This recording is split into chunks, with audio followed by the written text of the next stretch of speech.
한복절 특집 당신이 몰랐던 한국사 19 12번째 이야기 공개합니다. 그들만의 비밀 통신 수단 모모.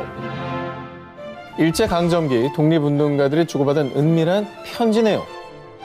잘 지내고 있소? 새우젓, 골뱅이젓을 잘 꾸려서 보내주시오. 저번 여우 사냥은 성공적이었소. 이번엔 토끼와 꿩을 사냥하려는데 같이 닭다리나 뜯읍시다. 이거 제가 봤을 때는 그 암호 같아요. 암호죠. 일본 일제가 이제 그 걸려도 모르게. 번역을 해도 못 알아듣게 하려고 우리만의 암호가 아니었을까. 그러니까 내용 자체만 보면 그냥 일반적인 안부 편지인데 근데 암호 편지인데 말이 안 되는 게 꿩 사냥하는데 닭다리를 뜯자잖아요. 그러니까 이게 뭔가 상징하는 말이 있는 거예요, 지금. 자, 일본의 밀정에 의해 밝혀진 독립운동가들의 암호문입니다. 풀이를 해보면 새우젓과 골뱅이젓은 이 당시 독립자금을 접촉할 사람의 별칭, 그들을 만나서 독립자금을 받아 보내라는 뜻이고요. 두 번째 문장, 저번 밀정 처리는 성공했다. 이번엔 경찰서장과 친일파를 처리하려고 하니 같이 권총으로 처리하자라는 뜻입니다. 닭다리가 권총같이 생겼으니까. 그러니까. 자, 이처럼 독립운동가들은 이 자신들을 체포하기 위해 혈안이 된 일제의 눈을 피하기 위해서 그리고 또 밀서들이 발각될 경우를 고려해 암호를 이용하곤 했는데요.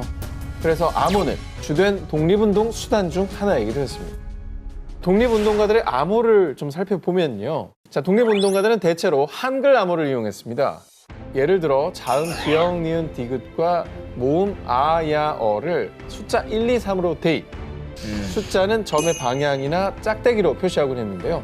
자, 예를 들어서 3월 1일 대한독립만세를 암호로 대입해보면 .8734, .8104, 3110, 1412, 351, 4106, 512, 7310 이렇게 대입해서 표기하는 식입니다. 독립운동의 비밀병기 암호. 암호도 종류도 다양했지만 암호를 사용하던 그들의 뜻은 단 하나, 조국의 광복이었습니다.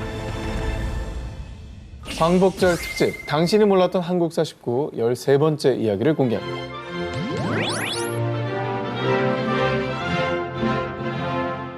(1920년) 캐나다 현지 언론의 보도. 일본 무고한 민간인 학살 논란.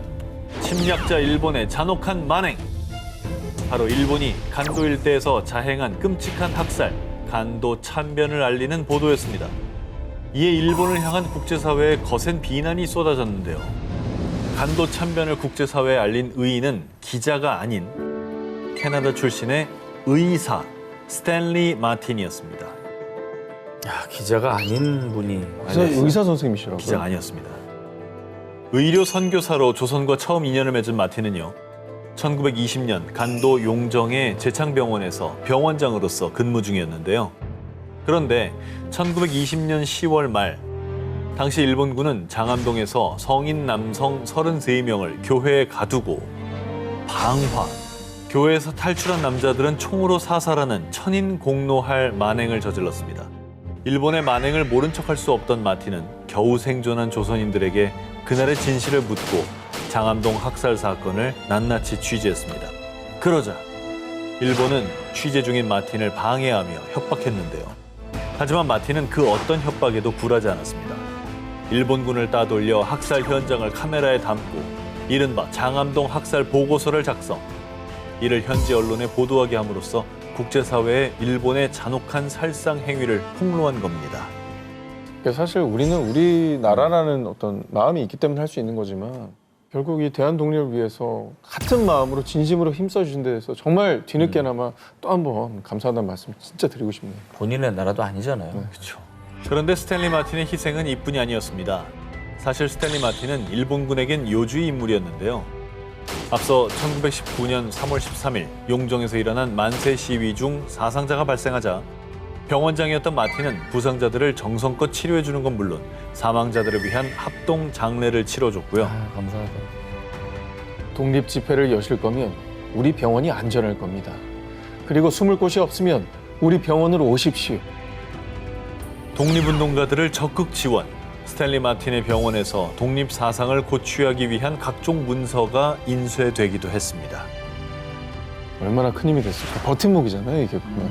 그러니까 일본 입장에서도 여기를 건드리면 자기도 큰일 날 거 아는 거야. 근데 사실 본인은 무서웠겠죠, 얼마나. 은밀하게 암살당할 수도 있는 거고. 그러니까요. 간도 참변, 장암동 학살 사건의 참상을 국제사회에 알리고 독립운동가들을 도운 의인. 대한민국 정부는 스탠리 마틴의 공을 기려 1968년 건국 훈장 독립장을 추서했습니다. 황복절 특집, 당신이 몰랐던 한국사 19, 16번째 이야기 공개합니다. 강인했던 소녀 이선경의 꿈. 1919년 3.1운동을 기점으로 전국에서 일어났던 수많은 열사들. 천안 아운의 장터에 유관순이 있었다면 수원 산루리 마을에는 이선경이라는 소녀가 있었습니다.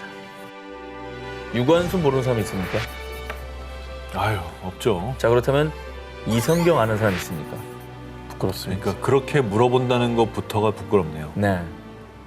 당시 20살도 채 안 됐던 어린 나이. 서울로 통학했던 이선경은 서울역에서 만세 시위에 동참. 독립에 대한 열망을 더욱더 키웠습니다. 그렇게 수원 최초의 학생 비밀결사 조직인 구국민단을 결성, 상해 임시정부와 연락을 취하며 상해판 독립신문 애국찬가 등을 수원 일대 비밀리에 배포했습니다. 치마 속 혹은 앞가슴에 비밀 문서를 넣는 기지를 발휘, 일본 경찰들의 눈을 아슬아슬하게 피할 수 있었고요. 그렇게 지켜낸 비밀 문서를 대전과 청주, 안성 등지의 독립운동가들에게 수십 차례에 걸쳐 전달했다고 합니다. 정말 이름이 잘 알려지지 않는 청년단체도 많은 것 같아요. 전국 각지의 이름 없는 학생들이 당시에 뭐 독립을 위해서 똘똘 뭉쳤다는 거잖아요. 근데 사실 그 서대문 형무소에 그 유관순 열사가 같이 지냈던 그분들도 어마어마해요. 근데 우리가 이름 아는 사람 한 명도 없어요. 모든 걸 계속 어떻게 또 다 기억하겠습니까? 그러니까 계속 우리가 반복적으로 이런 얘기를 해야 돼요. 해야 돼요. 하면서 조금이라도 남기고 그 뜻을 계속해서 다시금 생각할 수 있는 기회를 가져야 됩니다. 이때 이선경에겐 하나의 꿈이 있었습니다. 나는 상해 임시정부의 간호사가 돼서 조국을 위해 싸우는 독립운동가들을 도울 겁니다. 10대 소녀 이선경의 독립의지는 그 어떤 어른 못지않게 강했습니다. 오직 조선 독립이라는 그 꿈만으로 목숨 걸고 활동했던 소녀 이선경. 그리고 마침내 독립자금을 가지고 꿈을 이루기 위해 서울에서 상해로 출발을 앞둔 상황. 하지만 끝내 일본 경찰의 발각, 체포되고 말았습니다. 외놈들이 내 민족을 죽이느냐 이 말이다. 당시 이선경이 투옥됐던 곳은 서대문 감옥의 여감방. 유관순 열사도 갇혀 있었던 곳으로 혹독한 고문을 하기로 악명이 높았던 곳입니다. 독립운동에 관계된 조직원 한 명이라도 더 잡기 위해 혈안이 돼 있던 일본 경찰들. 매질은 예사였습니다. 물고문, 전기고문 등 모든 잔혹한 방법을 동원해 고문. 차라리 목숨이 끊어지는 게 낫겠다 싶을 정도였지만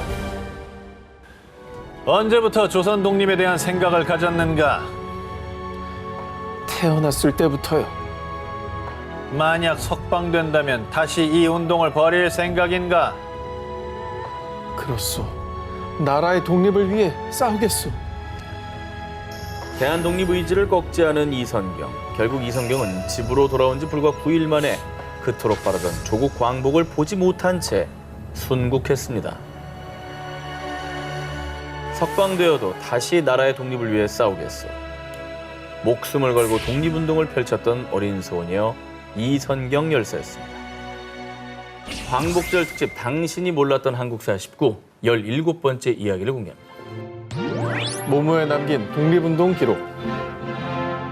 광복 77주년을 맞이한 올해, 하지만 77년의 세월이 흘렀음에도 독립운동 자료들이 부족한 탓에 그 공적을 인정받지 못한 독립운동가분들이 너무너무 많은 게 현실이죠. 그런데 2009년 대한독립운동사에 아주 귀한 자료가 될 기록물이 하나 발견됐습니다. 독립운동 취재록인가요? 뭐죠? 이건 기록물 같은데 그냥 누구 이렇게 약간 이러이러한 일이 있었고 계획했고 이런 걸 써놓은 건가요? 책은 아닌 것 근데 같은데. 이제 종이를 한번 자세히 보세요. 이거 약간 가게에서 쓰는 계산서 같은 거 아니에요? 가계부 같은데. 저 합계 아니야? 합계? 자, 그렇습니다. 이 기록물의 상단에 한자와 한글로 적힌 문구를 보면요. 아래와 같이 물건이 있으니 확인해 주시기 바랍니다라는 뜻입니다. 즉, 이 독립운동사의 귀한 사료인 이 기록물은 영수증 위에 쓰인 겁니다. 영수 맞네.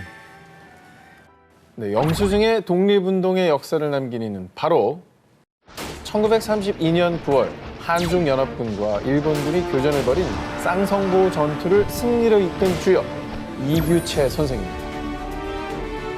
독립운동을 하며 형편이 넉넉지 않았던 이규채 선생이 포천의 한 상점에서 영수증 묶음을 얻어 손수 독립운동사를 기록, 이른바 이규채 연보를 남긴 겁니다. 아, 개인 기록을 남기셨구나. 이규채 연보에는 치열했던 독립운동의 여정이 고스란히 기록되어 있는데요. 새벽녘이 돼서야 왼쪽 손에 총을 맞아 부상을 당했다는 것을 알았다. 곁에 있던 사람이 먼저 보고서는 깜짝 놀랐다. 그뿐만이 아닙니다. 그간 대부분의 독립운동사 자료는 전투에서 누구를 처단하고 거사를 행했다는 활동 내용이 중심이었지만요. 이규채 연보는 그간 잘 알려지지 않은 독립운동의 상세한 여정을 기록했습니다. 중국의 민간 비밀 결사단체가 이규채 선생 일행을 일본의 정탐꾼으로 오인했을 때 몸이 묶이고 그 끈을 말 안장에 매달고 말을 달리게 하는 바람에 목숨을 잃을 것만 같았다. 이 목숨이 위태로웠던 아찔한 순간까지 세세하게 기록했고요. 당시에 일제 혹독한 감시, 독립운동가로서 느끼는 고단함과 심지어 일본이 현상금을 걸고 수배한 독립운동가 5명 가운데 자신이 이 두 번째로 현상금이 높았다는 내용까지 독립운동 현장을 생생하게 담아냈습니다. 심지어 1934년 기록에서는 이규채 선생이 중국 상하이에서 활동할 당시 과거 독립운동을 함께했던 동지 중 한 명이 이 돈을 받고 일본 경찰에게 밀고에 체포된 일화까지도 나와 있습니다. 아, 진짜 디테일하다. 사실 그 기록 남길 생각을 했다는 것도 좀 대단하시고. 근데 덕분에 우리는 이제 그때 상황을 더 자세히 알 수 있는 거잖아요. 그렇습니다. 이규채 연보에는 이 밖에도 이규채 선생이 독립운동 중 만난 수많은 사람의 이름이 등장, 귀한 자료가 되고 있습니다. 진짜 귀하다. 이규채 선생의 회고록 기자, 치열한 독립운동이 생생하게 기록된 연보. 이 기록물을 통해 이름 없이 사라져간 수많은 독립운동가 분들이 세상에 더 알려지길 바랍니다. 광복절 특집 당신이 몰랐던 한국사 19 18번째 이야기 공개합니다. 모모 독립운동가 홍제하. 두 기자님은 일제강점기에 우리나라 독립운동가분들이 활동했던 해외 지역 하면은 어떤 곳들이 떠오르십니까? 일단 중국, 일본, 미국. 미국에서도 뭐 하와이에서도 활동을 또 많이 하셨잖아요. 뭐 안창호 선생도 계셨고 네네네. 프랑스에서도 활발히 독립운동을 했던 독립운동가들이 있었다는 사실은 모르셨던 거 아닙니까? 프랑스에서요? 당시 프랑스에서 활동했던 독립운동가들의 활약은 거의 알려지지 않았습니다. 그중에서도 오늘 소개해드릴 독립운동가는 프랑스 최초의 한인단체인 제법 한국민회 2대 회장을 역임한 홍제하 선생입니다. 대한민국 임시정부는 1919년에 프랑스 파리에 외교부서 파리 위원부를 설치, 독립운동을 이어갔는데요. 홍제하 선생은 1차 대전 격전지에서 전후 복구를 하며 번 돈으로 대한민국 임시정부와 파리 위원부를 후원. 파리 위원부는 그렇게 모인 자금으로 국제사회의 일제 침략을 비난하는 서한을 발송하거나 국제회의에 참석하며 독립운동을 이어갔습니다. 또한 홍제하 선생은 프랑스 파리에서 1920년 3.1운동 1주년 기념식을 여는 등 다양한 독립운동을 펼쳤지만 그 존재와 활약상은 최근까지도 알려진 바가 거의 없었습니다. 진짜 알려진 바가 없네요. 일단 프랑스에서 그런 일이 있었다는 것도 모르잖아요, 우리가. 네. 그렇죠. 근데 어쩌다 또 프랑스까지 가셔서 저렇게 독립운동 하게 되신 거예요? 사료에 따르면 홍제하 선생은 독립운동을 하다가 위험에 처해지자 1910년 만주를 거쳐 블라디보스토크로 건너갔습니다. 이후 무르만스크에 정착, 그곳에서도 철도공사에서 일하며 독립운동 자금을 댔고요. 그러다가 무르만스크를 점령한 영국군을 따라 영국 에딘버러까지 흘러가게 됐습니다. 그런데 세계 1차 대전 당시 일본과 군사동맹이었던 영국이 홍제하 선생을 비롯한 한국인 35명을 일제 치하의 한국으로 송환하려고 하자 1919년 임시정부 파리 위원부가 이들을 가까스로 프랑스로 데려왔던 겁니다. 어쨌든 외딴 곳에서도 본인 사시는 것도 너무 힘드셨을 텐데 나라의 독립만 또 생각하고 지원해 주셨던 건 너무 감사한 일이네요, 진짜. 독립운동을 이제 국내에서 하는 것도 진짜 의미가 있지만 해외에서 국제사회에 알리는 것도 굉장히 중요하지 않습니까? 너무 중요하죠. 홍자 선생은 해방이 되면 꼭 조국으로 돌아가리라 했지만 한국 전쟁이 발발하면서 끝내 고국 땅을 밟지 못한 채 1960년 암으로 타계했습니다. 작고한 지 약 60년 만인 2019년 드디어 우리 정부로부터 독립운동 공적을 정식으로 인정, 건국훈장 애족장을 주서받았습니다. 너무 늦었다.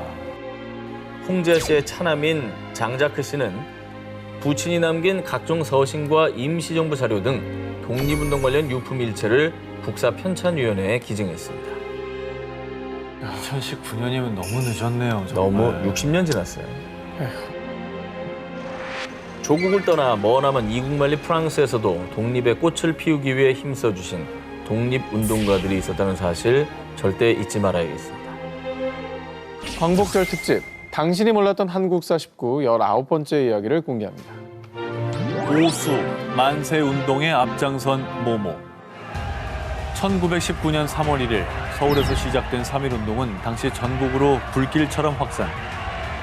3월 23일 전라북도 임실군 오수 한 시골에서도 울려 퍼졌는데요. 그런데 특이한 것은 오수 만세운동을 주도한 이기송 지사를 비롯해 연락책도 이 씨, 행동대장도 이 씨, 주요 인물들 상당수가 이 씨였다는 겁니다. 이 씨 집성촌인가요? 당시 3.23 오수 만세운동을 주도한 것은 16명의 둔덕 이 씨 일가. 둔덕 이 씨 일가의 이기송 지사는 당시 고종 황제의 국장에 참석, 이후 서울에서 3.1운동을 목격했고요. 귀양 후 오수에서도 3.1운동의 뜻인 독립만세운동을 이어가고자 결의한 겁니다. 그래서 둔덕 이 씨와 주변인들에게 극비리 연락을 취해가며 거사를 준비, 둔덕 이 씨를 중심으로 만세운동이 펼쳐졌고요. 이들의 뜻을 본 오수 사람들도 합세했는데요. 20-30명 사이에서 시작된 작은 함성은 어느덧 수백, 수천으로 뜨거운 열망이 됐습니다. 한두 명도 아니고 이제 어쩌면 집안 자체가 멸문당할 수도 있는 거 아닙니까? 그렇죠. 근데 일가족이 독립을 위해서 이렇게 나선 거는 정말 쉽지 않은 일이었을 텐데 대단하십니다. 이들은 조선의 독립을 외치며 경찰서와 주재소, 면사무소를 습격.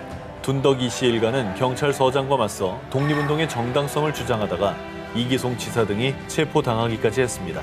하지만 이에 질세라. 간악한 일본 놈들은 당장 우리 조선인들을 석방하라! 시위대의 기세에 눌린 일본 경찰들이 이기송 지사를 석방. 그는 석방되자마자 다시 군중 앞에서 독립만세를 외치며 시위를 이어나갔고요. 오수 만세운동은 다음 날인 24일까지 이어졌지만 결국 진압 과정에서 사상자와 부상자들이 발생하자 중단될 수밖에 없었습니다. 이후 만세운동을 주도한 둔덕 이 씨 일가 16명은 재판에 회부됐고요. 최소 4개월형에서 징역 7년형을 받아 옥고를 치렀습니다. 둔덕 이 씨 일가는 이후에도 항일 독립운동을 벌이며 수감 생활을 하는 독립운동가들을 보살피느라 일제에게 온갖 고초를 당하기도 했는데요.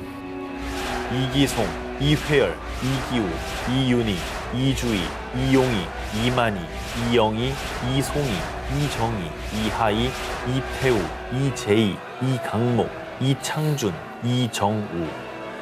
그날의 함성을 잊게 한 16명의 둔덕 이 씨 지사들의 존함들. 오늘만큼은 가슴에 아로새기겠습니다.